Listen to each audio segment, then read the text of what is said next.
Uno de los aspectos más miserables de ser profesor de historia en la educación secundaria es la porquería de proyecto de historia viva que deben desarrollar los alumnos al final del año escolar. Estos niños deben acudir a sus abuelos para filmar o transcribir sus recuerdos más antiguos con el objetivo de transmitirlo a las futuras generaciones. Vengo haciendo esto desde hace 17 años y cuando me entregaron los proyectos de este año creí que serían tan superficiales y aburridos como todos los demás. Nadie de la clase era un alumno particularmente brillante. Así que me dirigí a casa, agarré una botella de vino y me preparé para una larga noche de "no tenía más que un par de zapatos cuando tenía tu edad" o "mi hermano fue atrapado en el jardín del vecino cuando intentaba recuperar una pelota". Claro, todos estos proyectos estaban aderezados con comentarios inocentes de los ancianos, pero iban tan cargados de racismo y machismo que únicamente me provocaban risa. Bueno, hay una alumna de esta clase que llamaré Olivia. Es una niña gordita, callada y una alumna con promedio de 8. Esperaba que su proyecto fuera tan irrelevante como su comportamiento y quizá por eso quedé completamente perturbado con lo que atestigué esa noche. Olivia me entregó 2 CDs, así que inicié con el que tenía rotulado "Entrevista". La pantalla parpadeó un par de veces antes que la imagen granulada de una sala de estar se formara. El lugar era el auténtico paraíso para un acumulador. Olivia estaba encogida en un sillón, aferrada a su notebook. Parecía tan aterrada como un animal indefenso. Del otro lado, un hombre fumaba un cigarro con un semblante sombrío. Miraba a la niña ansiosamente.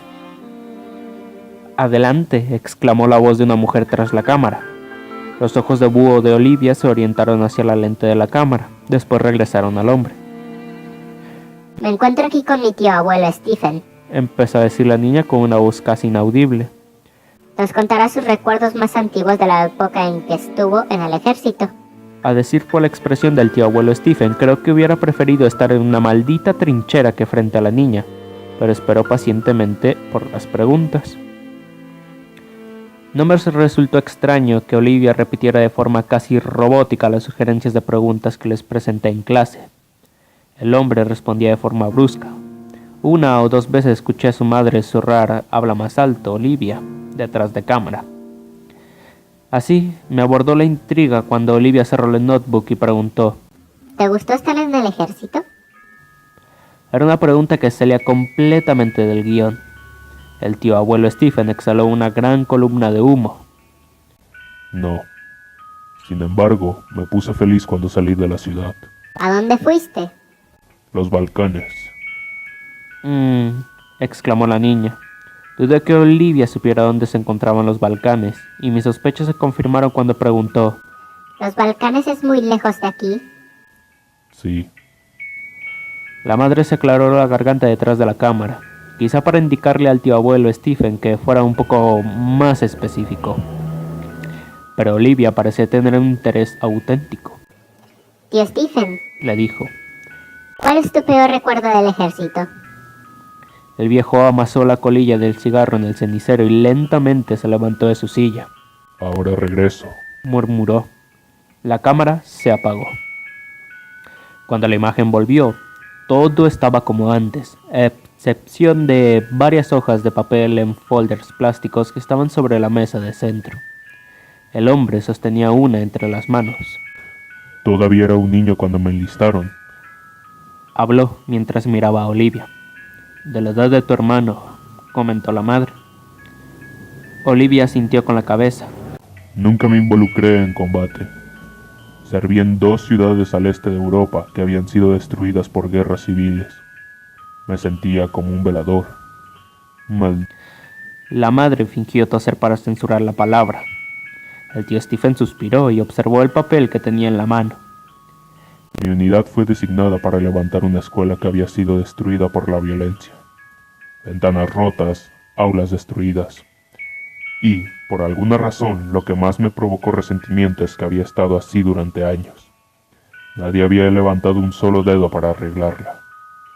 Todo el tiempo solía haber niños en ese lugar implorando dinero y cualquier mierda.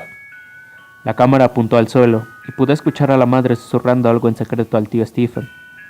No lograba entender las palabras, pero tampoco era difícil imaginarlo. ¿Quieres que le cuente la maldita historia o no? Se escuchó como respuesta. Entonces es mejor que me dejes contarla a mi manera. Mamá, Chilló Olivia. ya deja de interrumpir. ¿Le vas a presentar esto a toda tu clase? No, mamá, solo lo voy a entregar al profesor. Estoy seguro de que él ya escuchó la palabra mierda y maldición alguna vez en su vida. En ese punto, tenía razón. La cámara fue levantada y, tras algunos ajustes en el enfoque, la escena era la misma. De cualquier forma, estoy hablando de más. Rezongó. Se acercó el pedazo de papel al rostro. En un sótano encontré esta carta. No sabía lo que decía, pero le pedí a un compañero que me lo tradujera. Así que lo voy a leer ahora, y después te voy a contar lo que vi en el sótano. Un escalofrío me recorrió la espalda. La madre hizo un acercamiento al rostro del tío Stephen y a su carta. Sus manos pálidas temblaban mientras sostenía el papel. Empezó a leer. Querido señor, yo nunca amé a mi país. Muchos de estos conflictos nacieron del patriotismo, una lucha de poder por las astillas de hasta entonces un imperio, pero no me importa el nombre que mi casa tiene en un mapa. Esa lucha no tiene sentido y me mantengo lo más lejos que puedo de ella. No fueron estos ataques y la violencia desorganizada lo que arrebató la vida de mi esposa y de mi niña. Fue la enfermedad. Por la misericordia de Dios, para la bebé las cosas fueron rápidas. Nadie sufrió más. Me tocó observar con horror, sabiendo que no podía hacer nada por ellas. El único consuelo era que yo me quedaría allí hasta el final. Un día, simplemente dejé de ir a trabajar. Nadie vino a buscarme. Dudo que haya notado mi ausencia. Mi trabajo quedaba cerca de casa. Solo tenía que atravesar un campo. Podía verlo desde una ventana en mi morada. Hubiera sido fácil ir y venir para cuidarlas de vez en cuando. Pero, ¿qué sentido tenía? Lo único que hacía era limpiar el suelo. Era tan inútil para el mundo como lo era para mi familia. Intenté llevar a Nadia al hospital, pero el viaje era muy largo y costoso. La traje a casa y murió aquella noche.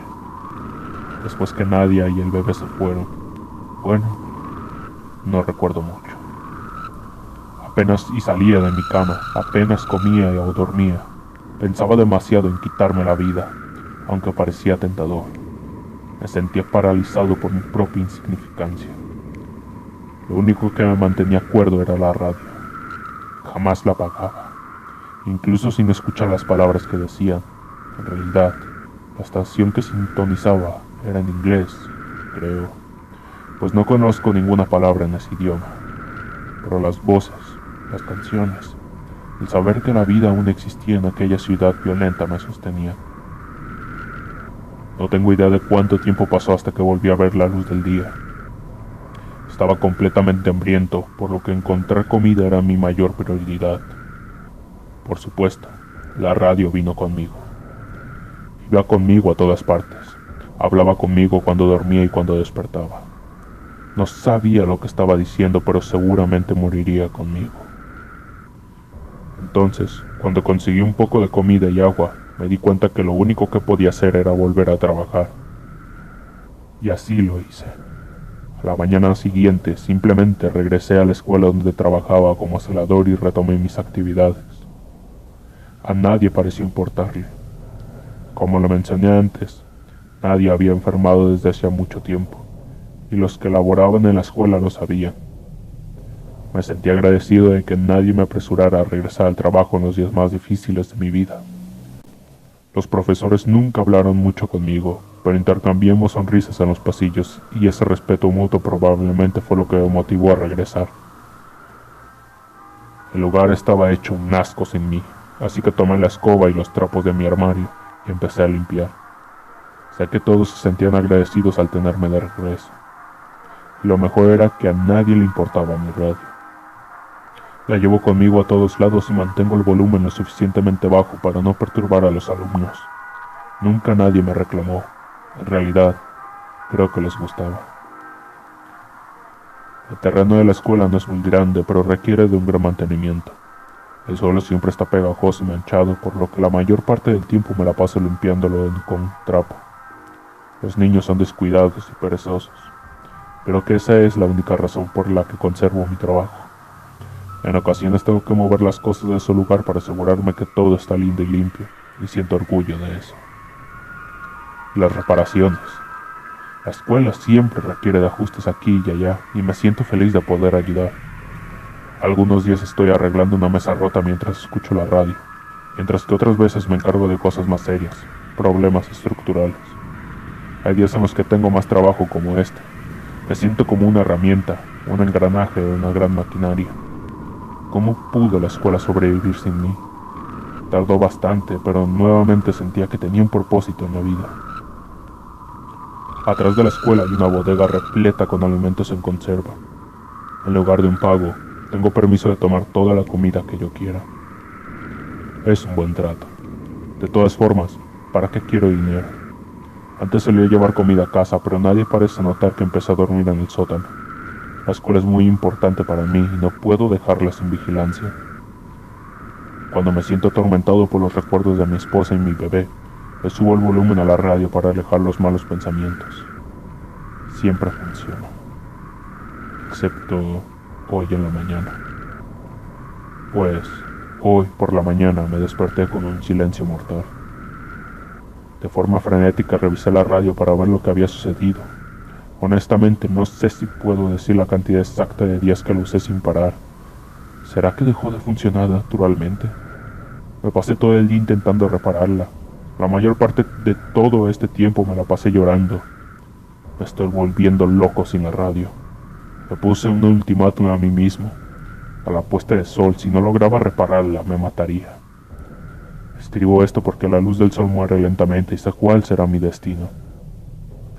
Pensé en dar un último recorrido por los pasillos de la escuela para despedirme de los alumnos y profesores. Sé que me extrañarán, pero no puedo salir de este lugar. No puedo ir a ningún otro sitio sabiendo que mi radio está aquí, muerta. Ya no me quedan lágrimas. Parece que ya no puedo respirar. Vomité un poco de la comida que tenía en el estómago y me siento un inútil otra vez, como me sentí cuando Nadia murió. Ya no le sirvo más a este mundo. Pero antes de quitarme la vida, cerré la puerta de ese pequeño cuarto y puse una silla bajo la cerradura. Es el único cuarto que hay en este sótano y por debajo de la puerta entra un poco de la luz.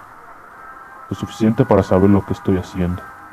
Si alguien tuviera la amabilidad de buscarme y ver lo que sucedió, no tendrían que encontrarse con el terrible espectáculo. Quizás sientan que la puerta está bloqueada, sientan el olor de mi cuerpo en descomposición y simplemente se vayan de aquí. Pero dejaré mi radio y esta carta del otro lado de la puerta. Querido señor, si estás leyendo esto, no tengo más que una humilde solicitud. Repárala. Salva mi radio. No merece morir y estoy avergonzado de no poder revivirla. Ahora estoy listo para reunirme con Nadia y la pequeña Ludmila. Espero que la escuela pueda encontrar a otro celador que la ame y la cuide como yo. La hora llegó. No te olvides de mi radio. Firma Stanislav. Cuando la madre retiró el acercamiento, Olivia tenía lágrimas en los ojos. Gracias por compartirlo, tío Stephen. Dijo la madre con la voz entrecortada. Creo que es suficiente. Espera. Espetó Olivia. Él dijo que había más. ¿Qué fue lo que viste? Antes que el tío abuelo Stephen pudiera abrir la boca, la imagen se cortó. Yo estaba con la boca abierta. ¿Se trataba de eso? ¿El tío Stephen lo había encontrado? Entonces recordé que había un segundo CD. Ese no tenía ningún rótulo, pero esperaba que ella estuviera la segunda parte de la entrevista. No era video, solo archivo de audio. La voz que escuché al inicio era la de Olivia. Hola, señor Gregg. Le pido disculpas por mi madre, pero no dejó grabar el resto de lo que mi tío me contó. Pero le pedí que continuara y grabé el resto de la historia a escondidas en mi celular. Recordé que a inicios de año usted nos dijo que la historia de las guerras siempre era escrita por el lado vencedor. Respiró profundo y empezó a llorar. Pero la historia de todo es importante. Incluso la de aquellas personas tristes y patéticas que nunca fueron ni ganaron nada en sus vidas. No he podido dormir una sola noche entera desde que empecé este proyecto, así que debo escuchar lo que mi tío me contó. Yo también tenía lágrimas en los ojos. La sinceridad en las palabras de la niña era algo que conmovía. También me sentía honrada de que Olivia recordara una frase que había recitado en medio de una clase, pues había escuchado lo mismo muchos años antes de mis profesores de historia en la educación secundaria. Antes que pudiera ponerme más sentimental, el audio empezó nuevamente. Está bien. Se escuchó la voz frustrada de la madre. Si quieres escuchar el final de la historia, perfecto. Pero no es algo apropiado para un proyecto escolar. Déjame terminar. Vociferó el tío Stephen. Si es demasiado para ti, puedes ir a preparar un sándwich a la cocina. Pero Olivia quiere saber lo que sucedió. Escuché que la madre murmuraba algo y salió de la sala. Olivia y su tío se quedaron solos. La imaginé mirando a aquel hombre llena de expectativas. Entonces, ¿encontraste la radio o se destruyó cuando la escuela explotó? El hombre gruñó y escuché el sonido inconfundible de un encendedor. Aquella carta Empezó hablando lentamente. tenía una fecha. ¿Qué fecha? Preguntó la niña con ansias. Había sido escrita 2 semanas antes de que empezáramos a levantar la escuela. Pero, ¿me habías dicho que esa escuela había sido atacada desde hacía por lo menos 2 años? Sí, Respondió el tío Steve. tenía 2 años. Siguió un silencio prolongado y sentí cuando los vellos en mi brazo se erizaron. La imagen que me vino a la mente era demasiado para poder expresarla, pero el tío abuelo Stephen la puso en palabras sin esfuerzo. Evidentemente me pasaría la vida entera pensando en aquello.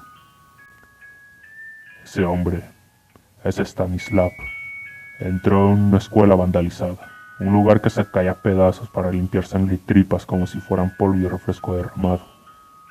Le sonreía a los cadáveres en los pasillos y creía que le devolvían la sonrisa por su radio. Arrastraba cadáveres para limpiarlos y después regresarlos a donde los encontró. El techo se había caído, por lo que cuando llovía todo debía encharcarse, pero creo que no podía sentir ya nada.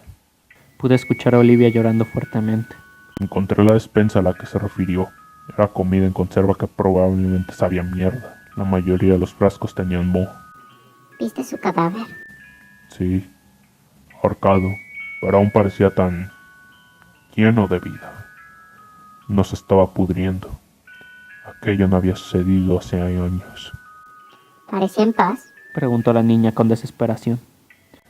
No sé decirlo, el hedor era terrible. Su rostro estaba azul y los ojos se habían saltado. Más o menos así. Imaginé al tío abuelo Stephen haciendo la demostración. ¿Y la radio? Murmuró Olivia. Escuché cuando Stephen le dio una larga calada del cigarro. Sí, la radio estaba allí y aún funcionaba.